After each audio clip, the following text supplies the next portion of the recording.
আসসালামু আলাইকুম ভিউয়ার্স, আর এই চ্যানেল প্রাইজে নতুন একটি ভিডিওতে স্বাগত জানাচ্ছি নতুন প্রোডাক্ট নিয়ে। আমাদের ওয়াশিং মেশিন চলে আসছে এই বছরের হায়ারের ওয়াশিং মেশিন। আমাদের দুইটা মডেল আসছে 7.5 কেজি এবং 7.8 কেজি।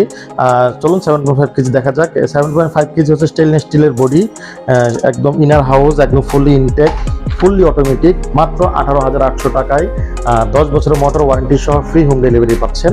এছাড়া আমাদের কাছে 7.8 কেজি লেটেস্ট টেকনোলজি উল ওয়াশ টেকনোলজি চলে আসছে আমাদের, দেখতে পারেন একদম ফুললি ইনটেক, একদম ইনটেক বলতে যাকে বোঝাচ্ছে দেখেন ভিতরে ফুল সকল প্রকার কাগজপত্র থেকে শুরু করে সবকিছু অ্যাভেলেবেল আছে। আপনি আমাদের এই ওয়াশিং মেশিনটা 7.8 কেজি পেয়ে যাবেন 21,800 টাকায় 10 বছরের ওয়ারেন্টি সহ, মোটর ওয়ারেন্টি সহ ফ্রি হোম ডেলিভারি। এছাড়া আমাদের কাছে ফ্রিজ, ডিপ ফ্রিজ, অন্য ফ্রিজ সকল প্রোডাক্টে ডিসকাউন্টে পেয়ে যাবেন। ধন্যবাদ।